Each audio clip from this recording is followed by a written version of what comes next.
about this love, about this, about this love, about this love. How you guys doing? You are listening to About This Love today with myself, Dale Skinner, and my wife, Charel. We are back after a long break. A lot's been going on. Had a baby. It's the same week the next week was our anniversary.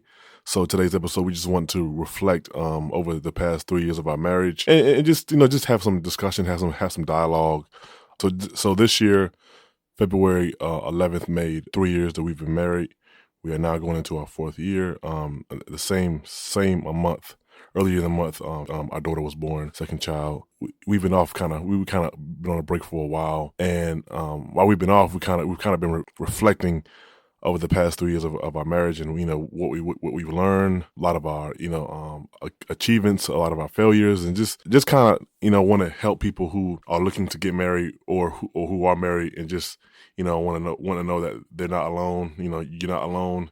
We've had this discussion with quite a few of our friends who are also married, and I mean it's always relieving when you hear couples say that they had some of the same struggles. Yeah, I agree. It is a relief to hear that some couples that you look up to that has been married much longer than you and I have been through some of the struggles. Maybe the scenario might be different, but it's not as though they hadn't had hardship in their marriage, and especially in the very beginning. Yeah, I would agree. I mean, I think one of the things that I think about when I think about being married the first few years is just the two cultures having to kind of get acclimated. Like whenever you're bringing two cultures together, it is rather challenging at first because Mhm.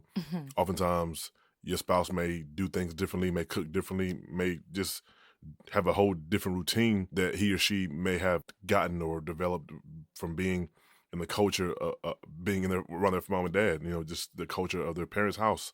So a lot of the things that we bring into marriage is just our culture that we just did, how we did things, Like one of the things about my wife's family is that her family is real celebratory. When it's time for birthdays and things like that, they like to celebrate. But in my family, we didn't have a whole lot of money, so that was never really a big thing of ours.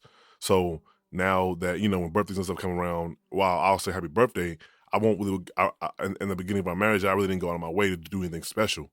So I'm just kind of learning that as I've been married for years, that that my wife's family is kind of celebratory. So that was just the culture of her family. So her and my son, they kind of look forward to that. Versus me, when it's my birthday, my wife tell you, I don't really care. You can give me a piece of cupcake and call it a day. I mean, it's not that you don't like to celebrate, but I think to say more so, you don't look forward to celebrating, if that makes sense. Not look forward to it, but that's just not something you would just kind of expect. Like, I think there's something that I learned, and I guess I learned this about myself, was just that we don't have to agree on everything. Like we obviously, you ever think when you're dating someone or when you're seeking out to date somebody that you want to be with someone who's not just like you, but has the same mindset as you, and you may have a lot of things in common. But for you and I felt as though we had a lot of things. Our values were very common, were very similar, and that's what we connected off of: our spirituality, our values, just the walk that we were choosing to live in life, to walk out in life. However, like we don't agree on a lot of things, and having a difference in opinion, that was really difficult in the beginning, because it's like, well, why are you just being opposite? It sounds like you're just being opposite of me, but it's like, no, you always say to me, like, I don't think that way. Like, that's not what I think. That's the way you think. And so I think that was really difficult for me, like in the beginning of our marriage. And then I'm just like, okay, we don't have to agree on everything. And that's okay. That doesn't mean that there's like love lost. You know what I'm saying? Yeah, Yeah, and it's almost like you're your own person. I'm my own person. Even if we were twins, even if, I had a twin, we still wouldn't, you know, agree on everything. agree on everything exactly. And even then, I mean, would you want someone who's just as, I don't know, ignorant or as shallow as, like, you could be, not you per se, but some of the things that we have about ourselves. And it's like, if you get with someone who's maybe just as childish as you in the same areas, like, would you really grow? I think that in some cases people really don't know how childish, or they probably won't understand how childish they are until they meet somebody that like just like them. So it's like, oh man, this is how I act. Yeah, this is how you act. So, but nah, no, I definitely agree with you though.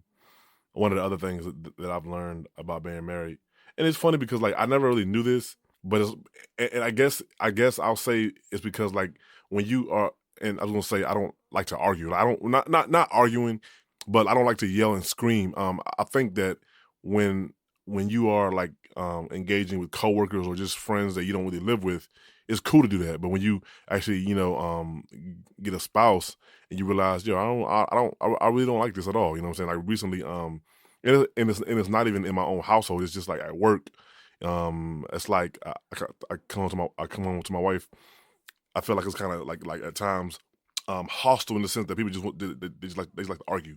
I was like, yo, I realize I don't like to argue. Like I don't like to sit there and just have a screaming match. Like I don't mind talking to somebody. Like we can sit down and talk and take notes. When you talk, I'll take notes, and when I talk, it's up to you if you want to take notes or not. But it's like I don't want to sit there and have a screaming match. I don't. I realize that I don't like that. That's not really my cup of tea. You know what I'm saying? Yeah, but when you have a conversation with someone, I think there's a level of relationship that you have to have with them to even. Oh, disclaimer, guys. There's also a baby in the studio with us who is napping, but also getting comfortable. Yeah. She's comfortably napping. The addition to our family. So if you hear grunts and whimpers, it's just the baby getting comfortable. But the show must go on. But no, like I was saying, I think there has to be a level of relationship for those who want to have a conversation. If someone's arguing with you, I think you take a step back and you're like, well, what exactly are we talking about? Because if you notice, it's like even some of the things that you and I talk about, like our our personal conversations where it's just you and I, and not a group conversation where maybe friends are involved. It's like you sit back and you think about, well, am I talking about something that's on my heart, something of value? Is this something that means something to me, where I want you to hear my heart, versus am I just saying, hey, can you go grab this, or hey, this was on my mind, or I just thought about, oh gosh, I forgot to get the groceries, or you see with the lady cut me off in line in the grocery store today, kind of thing, and you ignoring it, versus like, hey, this is something on my heart. I really want you to hear what I'm saying. I want you to be engaged in the conversation, kind of thing. I think with coworkers, it's almost like, what are y'all talking about anyways? And then you go back and reevaluate your relationship with them. Do I have to go back and face them, kind of thing? You know what I'm saying? I mean, yes and no.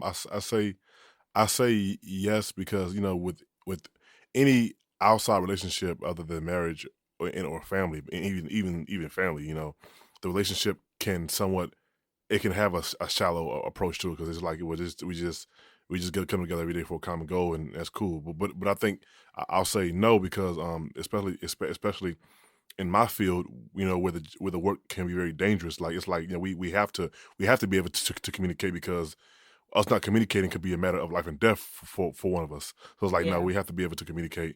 And I think sometimes, I mean, we definitely do communicate pretty efficiently. At But work. yeah, at work, but sometimes things just kind of get heated. And like one of the things I would say is that like even like just the whole thing alone. Like the other day, me and my wife, we were having a conversation. When we were having a conversation about like why I don't like yelling or shouting, like, and even I didn't even realize it, but I think I was driving home from work, or I was doing something, and the Lord actually kind of showed me why I didn't like it, and it was it stems from a childhood trauma. Mm-hmm. I won't go into details, but basically, it's just childhood trauma. The Lord actually revealed to me, this is why you don't like it, because it kind of reminds you of when you was a child, and A, B, C, and D. So I feel like oftentimes when you do get married to somebody, I feel like people kind of neglect to ask people about their past. It's like, well, it don't matter. The past don't matter. Like I was watching Oh, the something. past is the Yeah, past. I was watching something on YouTube today, and like a guy and a girl was trying to get together, and she was like, "Well, I don't care about your past; it don't matter." And I'm like, "No, you know, the past actually does matter. You know, I don't care what people think or what they feel. No, the past does matter. You know, because unfortunately, how a woman may have treated a guy bad in his past may reflect how he see women now. You know, vice versa. How a dude may have dogged a woman in her past may reflect how she see men now or how she see her husband now. So it's like, no, your past does matter. You know what I'm saying? And I'm not saying it matters in the sense that he or she's broken goods. No, it matters in the sense that I need to be able to reflect on my past and see what hurts may still be there, so we can talk about them, collaborate, and seek healing on those issues. They matter in that regard. I mean, they don't matter in the sense that it happened. No, I mean, what's done in the past is done, but it does matter. It does matter, and it should matter if it's still something that still something that's bringing hurt in a person's life now from whatever wounds may have been inflicted in the past by whoever. You know, then they do matter. You know, so I'm a big supporter of when you decide to like engage someone in a relationship in the sense that it's going to lead to marriage. I feel like both parties should definitely get together and talk about the past. You know, because oftentimes I feel like the past can unveil a lot of things about a person. You know what I'm saying? Like a past episode, I said oftentimes when people don't want to get married and you wondering why, and you know you never kind of know why. But I've spoken to people who have when they were young, parents got a divorce, so because of that, they don't want to get married. So it's like if you are in a relationship with somebody and you know you're looking to marry them, but they don't want to get married because of that reason alone, it would be nice for you to know that so you could kind of walk them through that hurt if need be, if they're interested in kind of walking those things out with the Lord in yourself. I think that could also translate to even if they want to, if you would want to continue on a relationship with. I think that because people see dating as like an open market, like a fish market almost. Like I can go to like a marketplace and kind of, okay, what is most appealing? What vendor is more appealing? Um, okay, and what item on the shelf is more appealing? Ooh, look, I have so many options. I'll just choose this one, see how it goes. Oh, that doesn't work well? Well, fine. I'll toss that back or I'll, set that down and I'll choose another one and see how that goes. And it just seems like that's kind of the mindset that people take when it comes to dating, is that you choose anyone, and if it goes well, then it goes well. If it doesn't, then I have so many more options. I'll just go back to the market, and just choose another one. And they really don't look into the details of a person. They don't, they don't take the time to say, is this really a good fit for me? Other than, hey, I'm already with this person. I invested my money or I invested my time into trying to be with this person. And so because I've done that, I'm not going to leave. I'm just going to continue on. We've already kind of got a history together. Which is kind of scary. Yeah, think about it. We've done things together. And so why would I want to throw that away to have to start all over? And in their mind, they think that's scary, having to start over. And I'm just kind of like, the more and more I think about my marriage to you, I do think about some of the carelessness and people's choices, and how it's like, wow, there's a level of things that I don't have to deal with in our marriage, just as far as, abuse or not being taken care of, properly taken care of, things like that. You know what I'm saying? That other people will have to deal with just in the dating phase. And they still want to be married to that person for the sake of saving face, for the sake of, not letting themselves down or not showing themselves vulnerable to the world, or not showing that they can't keep a man or keep a woman. And it's like, it's really not worth it. It's not worth it. And like you said about looking into the person's past, do you even take the time to look into someone's past? Like, If they'll tell you at that. Yes, if they'll tell you, if they even want to explore it. And I mean, it's just kind of like, yeah, I found out along the way, that was revealed to me. Oh, shocker. They had been, I don't know, mistreated, touched as a child. And now it's like they don't want to have children because of it. And you would never know because it's like, no, we got together. You love me. I love you. Why can't we have kids? There's actually a celebrity who got a divorce from her husband because she didn't want children and he wanted kids. And that was, it came to that fork in the road where it was like, well, what are we going to do? And so they got a divorce. And he, like, months later, before like the ink dried on the paper, on the divorce papers, he had some other woman pregnant with his child because he wanted children. And I mean, and she talked about her trauma. She didn't go into detail, but she did talk about her trauma. But she said, that was the agreement when we got married. But, people still like, oh, I know we said that we would live this kind of life, but I want kids, or, I want to actually live in this state, or, I want to do something different than what we agreed on. Times have changed. So are you ready? You want to change too? And it's like, no, I made myself clear. And I think also having that hope that someone may have a change of heart, because you didn't really go into depth about, or maybe you weren't honest with yourself. It's funny because I was watching some interview on YouTube and they were talking about like people who are wealthy, like I guess you could say like just in America alone, as far as like Bill Gates, Oprah Winfrey, you say Puff Daddy, Jay-Z, Beyonce. It was like they're actually a part of the 1%, as far as as far as wealth. And I was thinking to myself, it's interesting. It was interesting from the aspect that a lot of well, not a lot of, but some of these people, the majority of them, they actually come from nothing. And my point in saying all of that is actually interesting how someone can come from nothing and now be worth billions of dollars because of their creativity or God-given talents. But I think also another aspect of that is just having the ability to see outside of of what was once their current situation. You know what I'm saying? Oftentimes I feel like, because I'm from Jacksonville, North Carolina. I moved to DC to get a job with the railroad when I was 20 years old and had to basically start all over again in a whole different city where I'm not from, didn't know anybody, didn't have any friends, and it was scary. And I remember years before me and my wife got married, I actually had offered a family member to do the same thing, and they said no, out of fear. I don't know anybody there, blah blah blah. I'm like, all right, I'm cool, I understand, I respect, and looking back at their life now, they're I guess living on the system, versus with myself.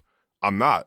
I'm living pretty good working for the railroad, and I'm not bragging. But my point in saying that is like when you look at people like Jay-Z, Beyonce, Bill Gates, or whoever, P Diddy, they could come from nothing. The what you call the 1%ers, they have the ability to see outside of their current situation. Like they even though they may have been broke in the gutter, eating mayonnaise sandwiches, they saw past that, and they saw a future where they had more. And I think a lot of people, even in relationships, they don't have the ability to see past their current situation. And for them, it's sad. It's sad because you end up spending your life with somebody who doesn't love you, or may never cherish you the way that God intended for you to be cherished, and it's truly sad, And a lot of that, stems from like the family member that I mentioned earlier. A lot of that stems from us, I guess, living in fear, not wanting to start over, not wanting to do something different. It's like, yeah, if I'll start over, if me moving from a small town in Carolina to DC or Baltimore or Virginia means me having a good lifestyle where I can provide for my wife and my kids and buy property and, live successful. Yeah, I'll gladly start over. You know what I'm saying? It's a challenge. Yeah. But sometimes, living like marriage is a challenge in itself. And I think marriage, one thing about marriage is it constantly reminds me of the need to grow. Like, because me and my wife, we always have discussions like, man, how do people be married for 25 years, don't sleep in the same room, and don't have sex? It's like, it's easy. It's actually quite easy for it to happen. You guys start arguing a lot. You stop talking because you feel like, well, every time we talk, we always argue. So you stop talking, and then you just begin to kind of exist in the same spirit, but you don't really have any kind of relationship or have any kind of intimacy as it relates to like conversation. That's how it happens. And 25 years later, you doing you and she doing her. But y'all still married. Yeah. Yeah, so it's like you're in a roommate situation. Definitely, most definitely. I agree with that. Just living in fear. And that was another thing I felt as though, I mean, to your point, it's like, well, why not go to another place where you can provide for your family? But some people don't even think that they can get that. I think it's amazing how the Lord has blessed us to even come this far with, to even say that we have a child, Yeah. right on cue, right? Started from nothing. Yeah, I mean, Literally started from nothing. we started from the bottom. Now we're here. We got Started from. married. We got married. We was broke. Nah, you was The broke, only brother. thing, You was broke. the only thing we have, the only thing we was full of was dreams. And I mean, and to the glory be to God, a lot of our dreams came true. That's really all you need is God in a dream. God in a dream. And that'll, I mean, because God's the one, in my opinion, God is the one who makes the dream, become reality. Mm-hmm. No, I don't doubt that, but I mean, I find it interesting that you say that because I think from the beginning of our marriage, we've just kind of laid down like this is what our vision is for our family. Even at the beginning of this year, I did a video about vision boards, and before you write your vision board, it could be full of carnal things, and it's like the Lord can bless you with those carnal things like a car, something material, anything. The Lord can bless you with any of those things, with money, a job position, a title, any of those things. However, the fact that you have a vision and you want to actually seek those things out and follow through, whether it be weight loss, anything. But it's almost as though unless you bring the Lord into it and pray on it and just also ask like, okay, what is it that you want for our life, Lord? Like, I think that was one thing that you and I did in the beginning. And still do. Yeah. So prior to marriage, we had done that. When we first got married, we had done that as well. Like, what is there something that you want us to focus in on? And especially, last year and the start of this year, we had done it as well. Just really focusing in on what the Lord wanted for our lives. Now, we still wrote down the vision that we had in mind for ourselves and for our children. But, I think it's just very interesting just to see those things come to fruition, especially when we together pray about it, when we like just to look back, like you said, when we first got married, we were broke. I joked and said, no, you were broke, but no, I mean, we're one. We're becoming one. We're moving as one. So for you and nah, you was broke too. Nah, I wasn't. You broke. was broke too. I just, I got money in my savings. You might have had $5 in that junk. Hey. Don't be trying to put me on blast. Don't put me on blast. Joint. My situation was a little different. But no, definitely. It's okay to be broke. It's okay to be broke as long as you're still working, right? Hey, you work towards something. As long as you're working towards something. Because not everyone, like, realistically, not everyone gets into adulthood with like a check handed to them from their parents, right? Oh, can I ask you a question real quick? I'm curious, like, because I mean, I have a family member who was under the impression that somebody broke up with them because they didn't make enough money. So I was thinking to myself, like, what if you had, like, because when you met me, you like always say, oh, you was living with your mom, and I was. Okay, no. But hold on, let me finish my question Lord. before I forget. So what if like you was a gold digger and when you met, like you wouldn't date me because I was making no money, but like let's say like now, like you used to like see me now as married to somebody else, we have kids, like how would you feel about that? I wouldn't feel no type of way because if Like, that was the case, what are you talking about? If I was a gold digger, wouldn't I be on a flight to Dubai somewhere? Like, wouldn't I be on a flight somewhere and have like a situation like someone who could, I don't know, I can charge my fantasies to, like, to their card or whatever? I said that because I just think about people. I mean, it's men and women. I just think about people who do that, who may like kick their true love to the curb because they don't necessarily meet a financial goal, or like they don't make like X amount of dollars. They don't have a title. Yeah. But Dale, is that really true love? Because okay, you brought up that I had liked to say that you were living with your mom. But that was, like ladies, like we size people up. It's kind of like, oh yeah, he rode with a friend, so he don't got no car. He mentioned he lived with his mom, so he don't get. But that was just from me, listening to the conversation that you were having with the group that you were sharing with the group, and I was just sizing you up. Not to say that for us to date in the future, but just how the scenario played out. I was just kind of like, yo, this dude's a bum. He rode with someone, came late, and he lived with his mama. Oh, Lord, here we go. But all of that turned out to not be true, just as far as Partially not true. No, my perception of you from what I perceived from what you told me. I was partially a bum. You were okay. Well, I was partially a bum. Hey, you said it, not me. You said it, not me. I'm just being honest, yo. Okay. Well, I mean, you probably still could be a bum, even with a good job. Ain't no bum no more. Good job, you could be a bum. Ain't a bum no more, nah. All right, fine. You're not a bum. Or if you a bum, you my bum, right? Ain't nobody's bum because ain't no bum. All right, fine. But either way, we have these perceptions of people, based off of maybe like what we think that they should be. But I wouldn't trade all the millions of dollars in the world to be with someone. You say that now to you chilling somewhere in Dubai on a yacht. I don't know. Okay, hold with on. With a lion beside you. Look, somebody feeding you grapes. Hey, okay. So if I get there, then y'all check back in and be like, well, I remember episode da da da. So then check back in with me. But for right now, I wouldn't trade that. I wouldn't trade, having someone who has like a pure heart and substance to him. You got substance? Yeah. I'm just kidding. Yeah, I mean, no, but I wouldn't trade that. I wouldn't trade someone with a pure heart, with some substance, who has a group of people who hold them accountable and who can account for the type of person that they are. Like, that's one thing about your family, Dale. Like, meeting your family, everyone can give an account for your character. And not a lot of people can do that. Like, you've heard those horror stories where women, get to the altar and it's like, yeah, I've never met their family. I never met, and they say that they don't have, boom. Remember Married at First Sight? I do think that if people were to, take a step back and be like, hey, so who in your family are you even close to? Not to say that, that would necessarily cause issues, because some people do separate themselves from their family because they want to get away from the drama and they want to, they want to start new.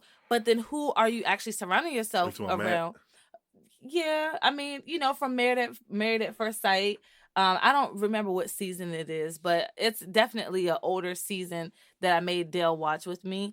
And I feel like I've heard those scenarios before where it's kind of like, yeah, they're not close with their family, but it's because X, Y, and Z. And it's this like mystical reason as to why, they're no longer with their family members. But at the same time, when they get married or even just get into a relationship with them, it is hell. It's like all hell breaking loose. Like, it's, you know what I'm saying?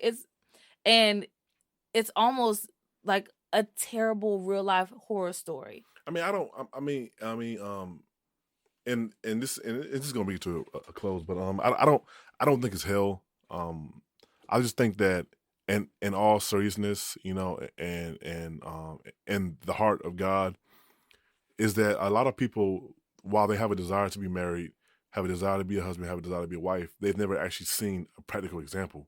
So a lot of them get into relationships toward marriage or looking to marry, and they don't know how they don't know how to be a husband. They don't know how to be a wife, and oftentimes people's expectations it's kind of like you expecting somebody who's, I'll say, I use football terms. You're expecting someone who is a defensive lineman on a football team to throw the ball with accuracy.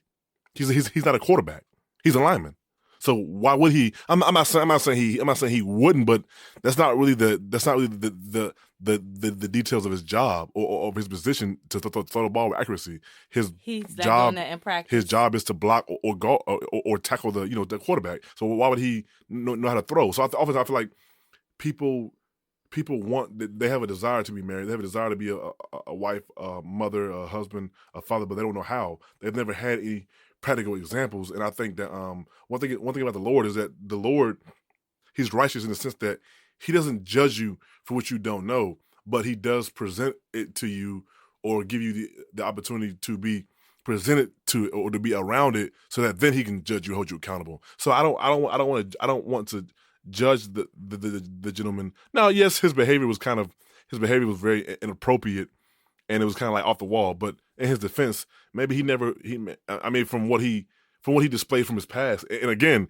that's why knowing someone's past, it could be is good as well, because he talked about his past a lot. Well, so he actually had divorced parents. yeah. So his wife should have picked up on the red flags, or at least watch for certain areas. Oftentimes, I feel like when people discuss their past, we kind of hear them haphazardly, like, oh, okay, well, he got his mom and they got divorced. Oh, okay, on to the next. It's like, no. Yeah, but you love me, and love conquers all, I mean, because even to your example, I do want to say, even people who are seeking the Lord, who are Christian, who are walking in faith, and who goes to church, is, a faithful child of God, they still struggle with that. And I think people don't understand that disclaimer. You still struggle with things. You still, you still have to walk things out. And you think, oh, well, it's just, maybe it's because they don't go to church. I've heard someone say before, oh, I give up on dating. I think maybe I should have dated a church-going girl,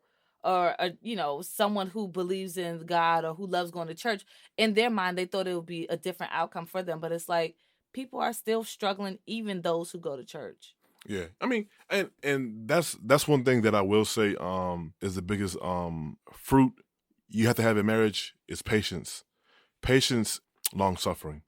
I think that's the two, because and I say patience because regardless of what you think your perfect wife or perfect husband is, they're gonna mess up over and over and over and over again. In marriage, I've messed up over and over and over again. My wife, she's messed up over and over and over and over again. So it takes patience and long suffering. And I think that one of the things with God is that I think God gives us grace and mercy, so we then in turn can take that grace and mercy and display it to those who need it as well. So I think that that's probably the biggest attribute in marriage. I would say, if I had to say, I'll say 4 is forgiveness, love, patience, grace, and mercy. That's probably 5. Grace and mercy. Those are the very basic, essential things you need for a marriage to work. Without those, you can go ahead and, call it quits. Even if you don't call it quits, it's done anyways. Wait, call it quits if you don't have those? Is that before? Because without those things, I don't even think a marriage can actually function. Without love, patience, forgiveness, grace, and mercy, a marriage, it can't really even function. It can't function because they're gonna piss you off. You got to be able to forgive them. You got to be able to forgive them, love them, and be patient with them, and show them grace and mercy. Yeah. Well, maybe we should do another episode, just kind of going more in depth with those things. Most definitely. Yeah. But I definitely enjoyed the conversation with you today. Definitely. Thank you guys for tuning in. Sorry again for the break, but like I said before, life happens. You can definitely ingest our podcast on Facebook, YouTube, Audio Mac. I post snippets on our About This Love Instagram. Mm-hmm. And we'll post links to that in the description, so you can definitely follow us on all those platforms. Thank you for listening to us today, and peace.